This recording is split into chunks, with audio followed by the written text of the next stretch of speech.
Hello, everybody. How are you? Carl? Hi. Nice to see you. Can you tell us a little bit about your meeting with former Santorum co-chairman Sam Clovis and what that means for your campaign? And while you're at it, why Dubuque next? Well, we've had so many requests, and they want us in Iowa. And as you know, we had some tremendous polls come down today from New Hampshire, where we're 35%. And if you look at the Gravis poll, that was at 40% nationally. We've had just an amazing array. In South Carolina, we're 30 or 32%. So we had about 4 polls come down, including the corn kernel poll, which is very important, and that was a total landslide. So we're very happy with that. Sam Clovis, in fact, I think he's probably someplace in the room. Where is Sam? Why don't you answer the question yourself, Sam? Would that be better, Carl? I think so, right? Come on up, Sam. Maybe you come up to the mic. And a terrific guy. What was the question again, Carl? The question was, what was the purpose of your meeting with Mr. Trump today, and what does your joining his campaign look like as a prospect, and what would it mean to him? Well, I think it's to finalize the arrangements that we have, and I'm here as the new national co-chair and senior policy advisor for Mr. Trump in this campaign, and I'm excited about the opportunity and the chance to change the status quo in America, and I think he's the man that can do it. That's why I'm here. Mr. Clovis, you've been the chair in Iowa of Rick Perry's campaign. Yes. Governor Perry has been one of the most aggressive candidates in attacking Mr. Trump. Yes. I'm curious why you left the Perry campaign to go join Mr. Trump. Well, I think that you have to talk to the Perry folks about what's going on with their campaign. I think for a lot of us, the situation was that more than 2 weeks ago, we were asked if we would continue without pay in those circumstances, and I think they were having to go back and restructure the campaign, and I felt it was the honorable thing to do for Governor Perry. I think the world of him is to step aside from the calculus of figuring out how to get me back on board and those kind of things. And as such, I had an opportunity to look at other situations, and this is a situation that presented itself, and I'm very happy and very proud to be here. Mr. Trump has a question about immigration. Your immigration plan. Okay, who's next? Yeah, please. Mr. Trump, I have a question. Excuse me, sit down. You weren't called. Sit down. Sit down. Sit down. Go ahead. I have the right to ask the question. No, you don't. You haven't been called. I have the right to ask the question. Go back to Univision. This is the question. Go ahead. You cannot deport 11 million. Go ahead. Trump. You cannot deport 11 million people. You cannot build a nice Go ahead. wall. You cannot deny citizenship to children in this Sit country. down, please. Those ideas. You weren't called. I'm a reporter and don't touch me, sir. Don't touch me. Go. You cannot touch me.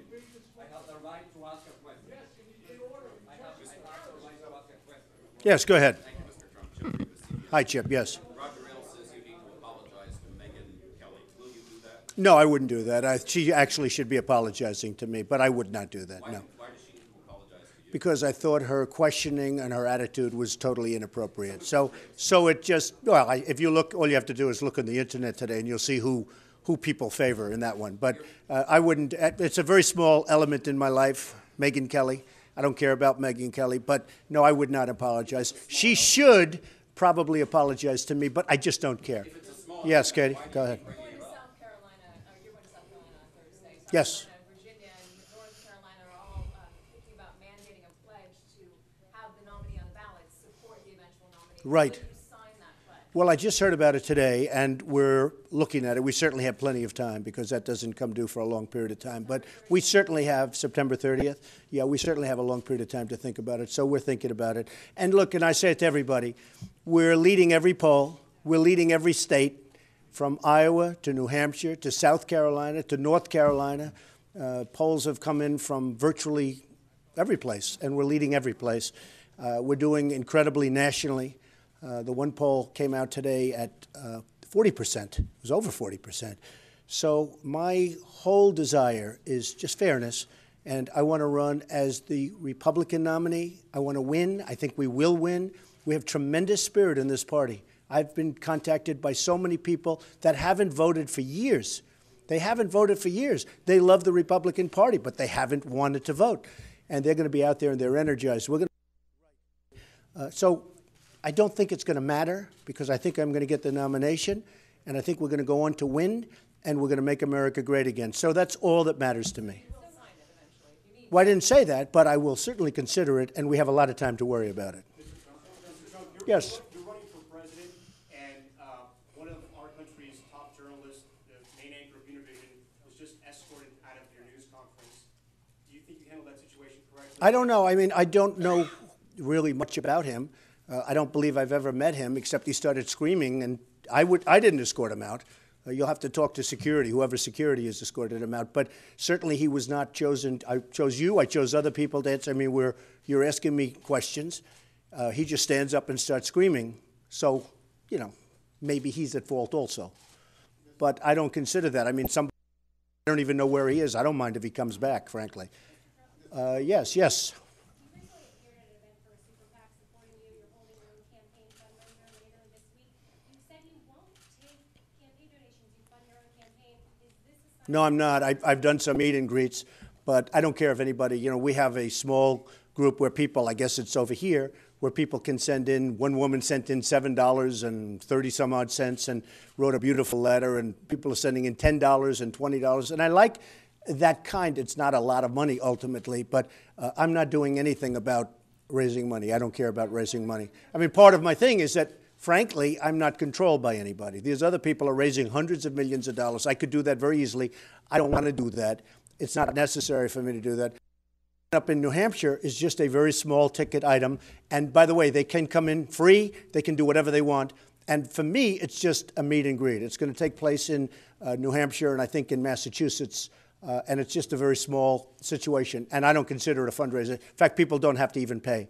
They're just people that have been supporting me from the beginning. They're terrific people. They want to see good things happen for our country. So I could do fundraisers, raise millions and millions of dollars. And as you know, I haven't done that, nor do I want to do that. Okay? But I do meet and greets. I mean, I have to meet people, and that's part of what I'm doing. And I'll be in New Hampshire. I'll be in Massachusetts. I'll be in South Carolina. I'll be in Dallas in a couple of weeks. We're going to. Okay? Yes. President Obama has taken some questions from Jorge Ramos. Is there a reason why you won't? Because he was out of order. I would take his question in 2 seconds, but he stood up and started. Let him back in now. I told you. Stand up and scream. I was saying to somebody, and this guy stands up and starts screaming. He's obviously a very emotional person. Okay, so I have no problem with it. I don't know him. I have no idea, but I would certainly love to have questions from him.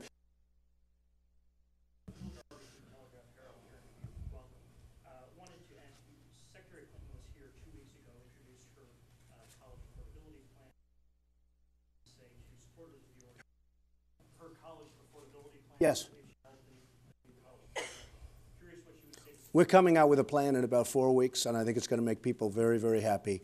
We have so many people and going all over the country. I've been asked so many times by students, what are we going to do? And you know, the ultimate answer is create jobs, because the biggest problem is they have debt all over the place, right up to their neck, and they come out and they can't get a job. Whether it's China or Japan or Mexico, they're all taking our jobs. And we need jobs in our country. It's enough with what we're doing with foreign trade. So I think that's one of the reasons we're leading by so much in the polls, because people know that I'm going to make good trade deals. It's not going to be this horrible situation where we get nothing. They took our jobs, they took our money, they took our base manufacturing, and we owe them $1.4 trillion. That's like a magic act. We owe them $1.4 trillion right now. We owe Japan $1.4 trillion, same amount, 2 countries. And they sell cars to us by the millions. And we owe them money. How do you figure that? So, Campaign, when all is said and done, should cost about $1 billion for any candidate. You have a lot of money, but ultimately just $300 million in liquid assets. At some point, well, how will you go about doing well, you saw my income is almost $500 million. You can do that. At some point, the Republican Party, once you get the nomination, will come, I would say. Will you be beholden to those interests? I don't think so. Right now, in fact, I've told people I turned down, and that I think I told you this, last week, the week before last, a lobbyist, a person, very good person, came to me, offered $5 million. Please, I want to give you $5 million for the campaign. I said, I have no interest in taking it. In fact, it's the first time I think he's ever been turned down. I think it's the first. Good person, smart, tough.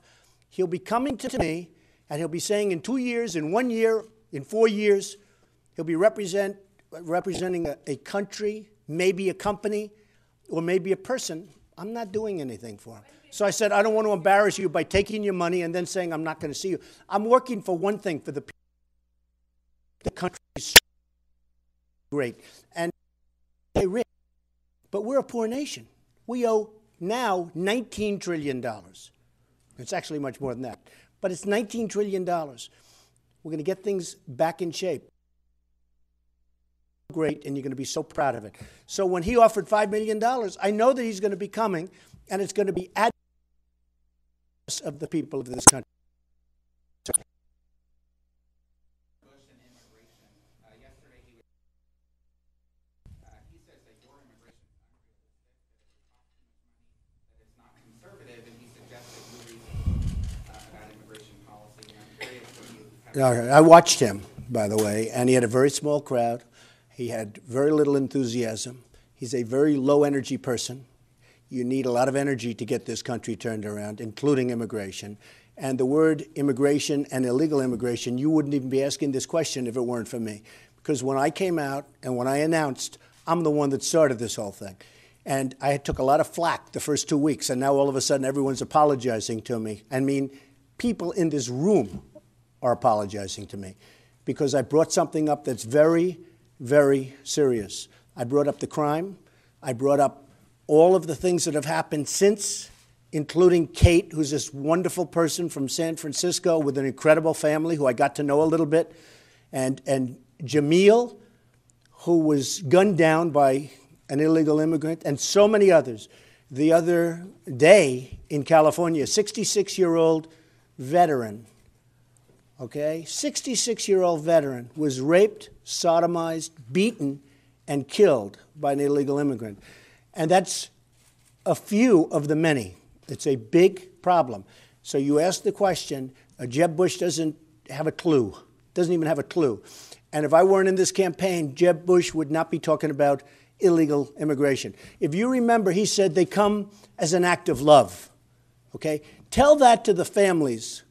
And there are many, many, many families who lost a loved one. Act of love. There's no act of love. It's tough stuff. It's mean stuff.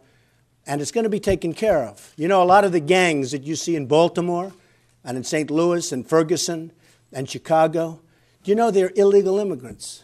They're here illegally. And they're rough dudes, rough people. They're going to be gone so fast if I win that your head will spin. They're going to be gone so fast, okay? Yes, ma'am, go ahead. Healthcare question. Right. Where do you stand on funding for Alzheimer's right now? You know, it's the sixth leading cause of Right, death. sure. I'm very strong toward funding for Alzheimer's and helping. It's a terrible situation, and they haven't made much progress, unfortunately, but I'm very, very strong in trying to find an answer for Alzheimer's. Big problem. Yes, sir. David Osborne from the Independent of London. Just a couple of things on foreign policy, Mr. Trump. You said you listen to experts and generals on TV. No. I didn't say. I said TV. I said newspapers. I read the Wall Street Journal. I read the New York Times. I read many, many newspapers. I read many magazines. I even read especially Time magazine this particular week. You know why? Because I'm on the cover. That's why I read it. But I read a lot about that. I read, and I have people that I like and people that I respect, and it's a great place. You get a cross-section of everybody because you see people that you'd really never have the opportunity to see or meet, and then from there you go and decide what you want to do. But go ahead. Are you assembling, though? Do you have a group of I do. circle of people in New York? I do. They'll be announced over the next 2 or 3 weeks. And my second question is, do you have any plans to travel overseas to London, Berlin, anywhere, to, as it were... That would be possible. But to be honest with you, this country is in such trouble. Our infrastructure is crumbling. Our roads, our bridges, our airports. We are in such trouble that I'm going to spend a lot of time here. We're going to fix our country. Our bridges, 59% of our bridges are in trouble. Think of it. Who ever heard of that? I mean, in trouble, serious trouble. We're going to fix our country. I'm going to spend a lot of time right here in the United States. Yes, sir. John Walker had let you here. You're ahead of him now. I talked to a few people downstairs that said they were for him until you got in the race. Now they're supporting you. Why do you think you've taken support? Well, I like Scott Walker. I've always liked him, and I supported him. I actually gave him quite a bit of money. I liked his fight. I liked his drive. And he actually came to my office 6 months ago, gave me a trophy, gave me a beautiful plaque. And I thought that was very nice. And in the end, I think people see, though, that what's happening in Wisconsin, I love the people of Wisconsin. I know Wisconsin well. I have friends that live there, and they're incredible people. But if you look at what's going on in Wisconsin, I think people saw that they have a $2.2 billion budget deficit. It was supposed to be a surplus of $1 billion. That's a tremendous surplus. They're borrowing to a point that nobody thought possible. They're ranked number 38 in the states, which isn't exactly a good ranking, better than others that are running, but frankly, it's not a good ranking. And they have a lot of problems, and there's a lot of division in the state, to put it mildly. And I think people, I do like Scott, but I think people have seen what's happened in the state. And he was, when I first announced, I was second, and he was first. I think I was at 10%, and he was at 22%. Now I think I'm at 22 or 24%, and he's at 6%. I think what happened is people have really looked seriously at what's going on in Wisconsin, and that has not been helpful to them, unfortunately. Yes, yes, go ahead. Well, I do retweets, and I mean, to a certain extent, I do, yeah. I think that's right. You want me to say no? I retweet. I retweet for a reason, right? Go ahead. The evangelical vote is so important, the Christian vote during the primary. Yeah. In Mobile, you said, next to The Art of the Deal, the Bible is your favorite book. Sorry. Is there anyone in the Bible that you really relate to, that you can compare your life to, that you look up to? Nobody that I would compare to. That is so. It's actually a great question. I love the Bible. I love the Bible. I'm a Protestant. I'm a Presbyterian. I went to Sunday school. Dr. Norman Vincent Peale, the Power of Positive Thinking, was my pastor. He was, to this day, one of the great speakers I've ever seen. You hated to leave church. You hated when the sermon was over. That's how great he was. Marble Collegiate Church. And I also had a church in Jamaica, Queens, when I grew up in Queens. And it was wonderful. First Presbyterian Church of Jamaica. And I was there for years. And that's where I went to Sunday school. And, one of the things that's so incredible about the New Hampshire numbers is I lead with everybody. I lead with old, with young, as you saw. You saw it, everybody. But one of the groups I lead with substantially, evangelicals. And I've led in Iowa, too, with the evangelicals, because they get it. They're incredible people that are really smart, and they want to see our country thrive. And but the beautiful thing, because it was such a comprehensive poll in New Hampshire, and they just went over everything. Tea Party, like leading by a lot. Moderates leaving by a lot. Everybody. I think, you'll correct me if I'm wrong, but I think I led with every single group, and by substantial numbers. So I was very honored to lead with the evangelicals. I love the evangelicals. Okay. Yes. Good. Absolutely. Good. Absolutely. Good to have you back. Thank you very much. Okay. So here's the problem with your immigration plan. It's full of empty promises. Okay. You cannot deport 11 million undocumented immigrants. You cannot deny citizenship to the children in this country. You cannot build a 19... Why do you say that? You cannot do that. Well, a lot of people think, no, excuse me. You have to change the Constitution. A lot of people, but a lot of people think that's not right, that an act of Congress can do it. Now, it's possibly going to have to be tested in courts, but a lot of people think that if you come and you're on the other side of the border, I'm not talking about Mexico, somebody on the other side of the border, a woman is getting ready to have a baby, she crosses the border for one day, has the baby, all of a sudden, for the next 80 years, hopefully longer, but for the next 80 years, we have to take care of the people. I don't think this, I don't think so. Excuse me, some of the greatest legal scholars, and I know some of the television scholars agree with you, but some of the great legal scholars agree that that's not true. That if you come across, excuse me, Yeah, just 1 second. Davis, you're not answering Mr. Trump. No, I am answering.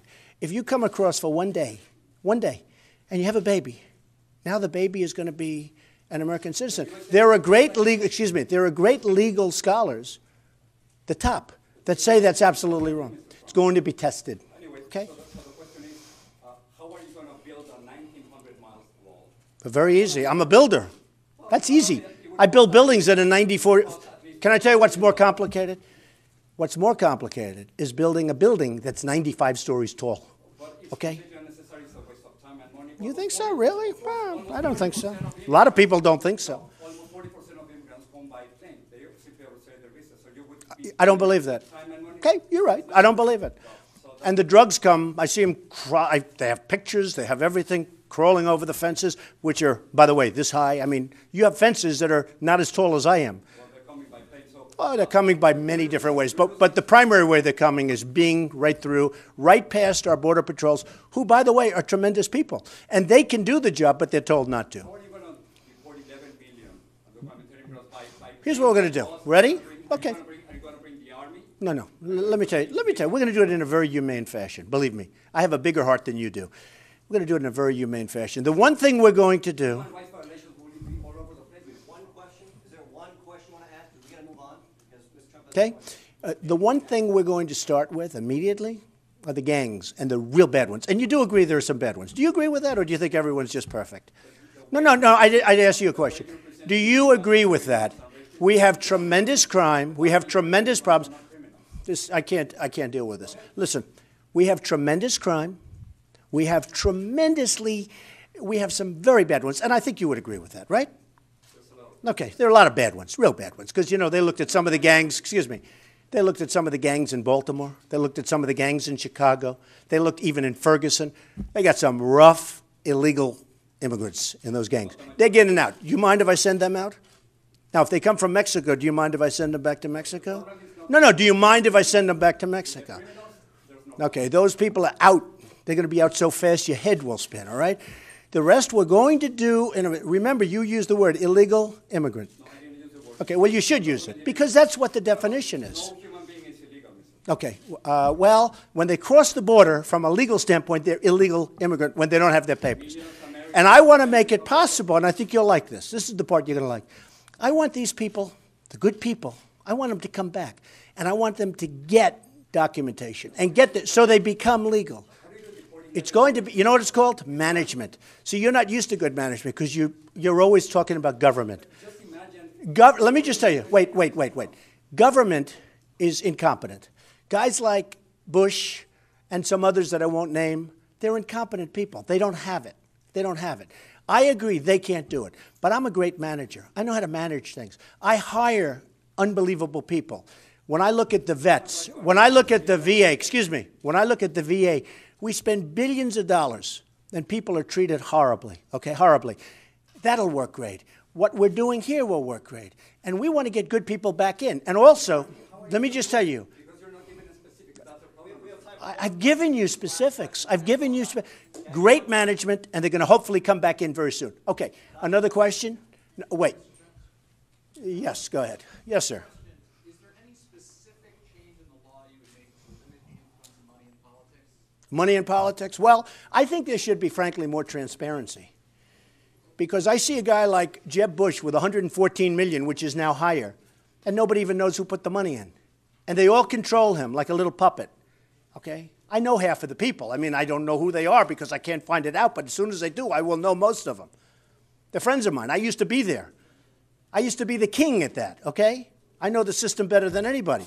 The fact is that whether it's Jeb or Hillary or any of them, they're all controlled by these people. And the people that control them are the special interests, the lobbyists, and the donors. And they're controlled. You know what the nice part about me? I don't need anybody's money. I mean, if a woman sends me the $7, I take it. Because that's great, because she's investing in this country. In a proper way, not in an improper way. But I don't need money. It's a beautiful thing. So so if I say that I don't want Ford building, in this case in Mexico, or someplace else, in all fairness, China. I want them to build here. I'm not going to be hit by the Ford lobby and by all the other lobbies that you know who they are better than I do. They're not going to hit me because they didn't give 10 cents to my campaign because I don't want their money. So it's very important. I don't know about the limits. I think the most important thing is transparency. You have to know who you're dealing with. And right now, you don't. You don't. And I'm talking about PACs, in all fairness. I have a lot of good friends. They like to put money into PACs. Many friends, some enemies too, by the way. But I have many friends. They put money into PACs. And you need transparency. You need to know who's putting up what. So when they start making deals in a year or 2 years or 3 years, you know what's happening. Okay, how about one more question? Go ahead.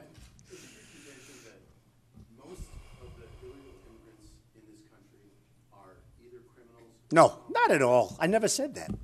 No, I think most of them are good people. I love that question because, you know, hopefully maybe somebody.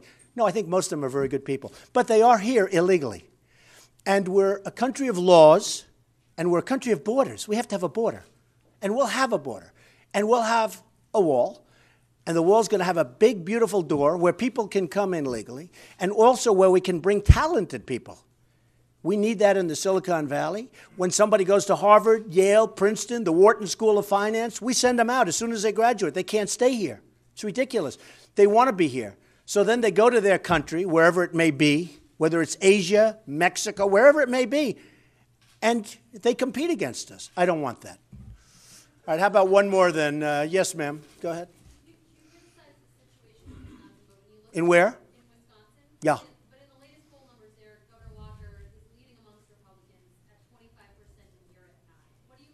In Wisconsin, I really don't know. I mean, I haven't gotten there. I would think would win. I would think would win Wisconsin. I mean, I have a great relationship with the people in Wisconsin, but you know, I haven't started. I haven't been thinking about Wisconsin right now, and Governor Walker certainly has been. I don't know what the poll is. I know this: in Florida, they just came out with a poll, and I'm at 28, and Bush is much lower, and Senator Rubio, who's the sitting senator, is much lower. So. I don't know. I think I'll do very well in Wisconsin. I think so. Yes. Yes, sir. Go ahead. Yeah, go ahead. Go ahead.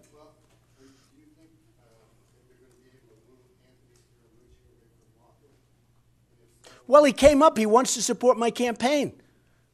But then I said, oh, gee, he said some negative things about me. Then he comes up to my office 2-3 hours later. He wants to be a part of my campaign. But, you know, he's a hedge fund guy. And honestly, maybe the hedge fund guys won't like me too much. I know a lot about hedge funds. I also know how they're taxed, better than he does. So maybe they won't because maybe they won't like me. You understand? But he came up, he wants to support me. He wanted to leave Walker to support me. But I didn't make it so easy for him. Okay, go ahead. I don't know. Look, I have a lot of respect for Roger. We'll see. I mean, you know, maybe not. I really don't know. Look, I think they cover me terribly. Fox News, I think they cover me terribly, and I'm winning by double digits on every poll. So I don't know. Maybe it matters, maybe it doesn't. I don't think I get good treatment from Fox. They certainly cover me a lot. Well, I'm being covered by everybody. I don't know. I don't think so because I think they give me very bad treatment. I think Fox treats me terribly. And a lot of the people that like me think they treat me terribly. But I don't think, I mean, what? Do you think I was asked nice, easy questions? The other guys are saying, what are you going to do about jobs? Another one's saying, do you love God? Another one says something else. I get these questions like, what's going on here? And yet I won in every single poll of the debate. I won. I won from Drudge. I won in Time Magazine. I won everybody thought I won the debate. But I certainly had the worst questions, the most unfair questions. And, you know, I like Fox. I like it. But no, I think they treat me very poorly. Yes, go ahead. Yeah, I'll do that. Sure. What's the strategy behind the Twitter fights? Why not? The which? The Twitter fights, the late night tweeting about Megyn Kelly or Lindsey Graham. Takes 2 seconds. You do a couple of tweets. Because when people treat me unfairly, I don't let them forget. And maybe we should have more of that in this country. And maybe the country wouldn't be pushed around so much. Go ahead, Jorge. I think so, because I'm going to bring jobs back. But the truth is, I've seen the polls, the Univision poll says 75% of Latinos. How much am I suing Univision for right now? No. Do you know the number? No. Tell me. Tell me. Do you know the number? And you know you're a part of the lawsuit. How much am I suing Univision for? The question is, Mr. Trump. Wait. I'm a reporter. It's 500 million. I'm a reporter. Okay, good. And the question And they're very concerned about it, I have to tell you. I'm very good at this stuff. Yeah, go ahead. You're losing the Latino, 75% of Latinos. I don't think I will. No, nationwide. No, nationwide. I haven't even started. 75% of Latinos have a negative opinion of you. Gallup. Do you know how many Latinos? Popular candidate among them also. Okay. And just checks social media. Do you know how many Latinos work for me? Do you know how many Hispanics are working for me? Okay. They love me. They love me. Do you know how many Hispanics work for me? Thousands. Do you know how many have worked for me over the years? Tens of thousands. 75% have a negative opinion. Here's what happens. You won't win the Once I win, you're going to see things happen. You know what they want? They want jobs. That's what they want. In Nevada, did you see the poll of the Hispanics in the state of Nevada? Did you see that? Excuse me. Big Hispanic population. I wiped everybody out. Hispanic. I won the poll. Excuse me. I'm not talking nation. I'm talking the only poll I saw. The one that came out, which was in the state of Nevada, I wiped everybody out. I wiped them out with Hispanics. You saw that, right? Did you see it? Wait, did you see it? Okay, he's an honest guy. Now I like him. Okay, you and I will talk. We'll have plenty. We're going to be talking a lot over the years. We will. We will. Okay, thank you, everybody. I think about them myself. I like, very interesting, because a lot of people have been asking me, because in Alabama I got very high marks for a speech, and I honestly feel, and it's one of the things I'm going to talk about, I'm always on live television. And if you're on live television every 3-4 days, you got to say things different. Can't be on the same and give the same stories, right? I think about my speeches, and I don't believe in teleprompters, although it's very easy. Oh, would I like to go up and stand and read a speech for half an hour and just leave? But you know what happens? You wouldn't have sold-out crowds like we have outside. You wouldn't have 30,000 people like we had in Alabama. You wouldn't have the crowd that we had the other night in New Hampshire. You just wouldn't have it. It's not the same. In fact, I jokingly say, if you're running for president, you shouldn't be allowed to use teleprompters. So I think about my speeches a lot. I think about what I'm going to say. But I essentially don't use notes, and I definitely don't read the speeches, because I think it's much easier, but you know what happens? You don't have the same vibrance. You understand? At night when you're on Twitter writing tweets, do you write them yourself? I do a lot of things by myself. People would be surprised. People are shocked at how smart I am, right? Okay, thank you.